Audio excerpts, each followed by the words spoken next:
YouTube platform এমন একটি platform যেখানে মেধা শ্রম দিলে কোনোদিন বিফলে যায় না। আজ হোক কাল হোক বা 6 মাস পরে হোক, এই মেধা ও শ্রম সুদে আসলে ফেরত দেওয়া হয়। তাই ইউটিউব প্ল্যাটফর্ম মেধা ও শ্রম যাচাইয়ের একটি উল্লেখযোগ্য প্ল্যাটফর্ম। এখানে আজকে আমি আপনাদের সঙ্গে এই ইউটিউবের 5টি বিষয় নিয়ে কথা বলবো, যে 5টি বিষয় ইউটিউব কমিউনিটি গাইডলাইনের সম্পূর্ণ পরিপন্থী। এই 5টি কাজ আপনি করলে কোনো সময় ইউটিউব চ্যানেলে সাকসেস হতে পারবেন না। তাই সবসময় 5টি কাজকে এড়িয়ে ইউটিউবিং করতে হবে। তার মধ্যে প্রথম হচ্ছে সাবস্ক্রাইব, কোনো ইনলিগাল সাইট থেকে সাবস্ক্রাইব কেনা। যে কোনো ইনলিগাল সাইট থেকে আপনি কোনো সাবস্ক্রাইব কিনতে পারবেন না। অনেক ইউটিউবার আছে যারা নতুন ইউটিউবে এসে চ্যানেল করে রাতারাতি ভাইরাল হওয়ার চেষ্টা করে, কিন্তু ইউটিউব রাতারাতি ভাইরাল হওয়ার কোনো জিনিস নয়। এখানে পরিশ্রম করতে হয়, মেধা দিতে হয় এবং গুণাগুণ সম্পন্ন কন্টেন্ট তৈরি করতে হয়, যে কন্টেন্টগুলোতে আপনাকে একদিন ভাইরাল করবেই।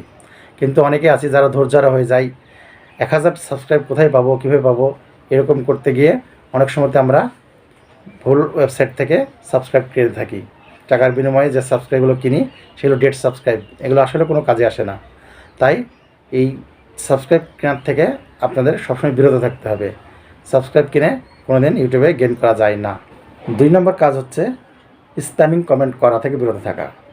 অনেক কন্টেন্ট ক্রিয়েটর আছে যারা বড় বড় ইউটিউবারের ইনবক্সে গিয়ে একই কমেন্ট বারবার করতে থাকে, হাতে পায়ে ধরে, দয়া করে একটি সাবস্ক্রাইব করুন, একটি সাবস্ক্রাইব করলে আপনার আগামী 7 দিন ভালো যাবে, না করলে খারাপ যেতে পারে, মায়ের সন্তান হয়ে থাকলে একটু সাবস্ক্রাইব করুন, একটা লাইক করুন, ফলো করুন, এরকম নানা ধরনের স্প্যামিং কমেন্ট করতে থাকে।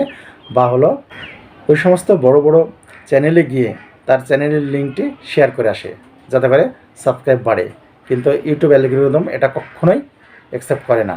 এরকম করতে থাকলে ইউটিউব রোবোটিক্স ইন্টেলিজেন্ট মেশিন এই স্প্যামগুলো ধরে খেয়ে যায় এবং ওই চ্যানেলগুলো আইডেন্টিফাই করে এবং পরবর্তীতে ওই চ্যানেলগুলো ডাউন করে দেয় এবং একসময় ওই চ্যানেলগুলো হারিয়ে যায় ইউটিউব থেকে।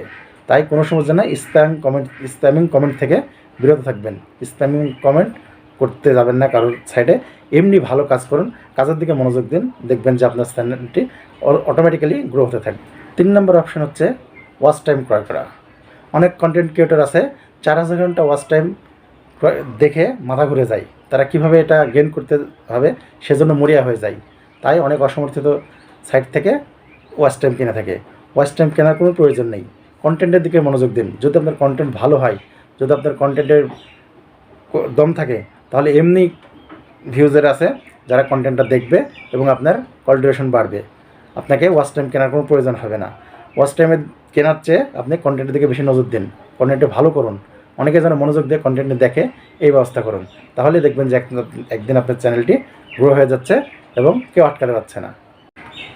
একই ভিডিও বারবার রিআপলোড করবেন না। অনেক কন্টেন্ট ক্রিয়েটর আছে একটা ভিডিও ইউটিউবে আপলোড করে 2-1 দিন দেখার পরে যে দেখে ভিউ আসছে না, তখন সেটা ডিলিট করে দেয়, পুনরায় আবার সে কন্টেন্টটি আপলোড করে। এই রিআপলোড করলে ইউটিউব অ্যালগরিদম এটা বুঝতে পারে ভিডিওটি রিআপলোড করা হয়েছে, তখন সেসব চ্যানেলগুলোকে আইডেন্টিফাই করে এবং তাদের ভিউজ কমিয়ে দেয়, ইমপ্রেশন কমিয়ে দেয়। তখন একদিন এই করতে করতে চ্যানেলটি ফ্রিজ হয়ে যায়, তারপরে সেটা ইউটিউব থেকে হারিয়ে যায়। তাই কোনো সময় যেন রিআপলোডিং করবেন না। রিআপলোডিং এটা একটি খারাপ জিনিস, এটা কখনো ইউটিউব সমর্থন করে না। 5 নম্বর বিষয়টি অত্যন্ত গুরুত্বপূর্ণ, খুব মনোযোগ করে শুনবেন।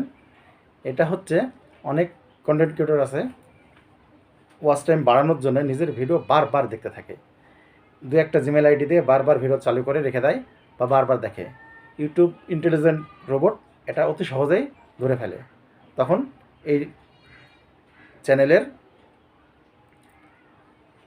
ইমপ্রেশন কমিয়ে দেয় এবং একসময় ভিউজ কমে যায়, কল ডিউরেশন কমে যায়, পরবর্তীতে চ্যানেলটি ডাউন হতে থাকে। এইভাবে কোনো সময়তেই নিজের ভিডিও বারবার দেখবেন না বা কোনো সময়তেই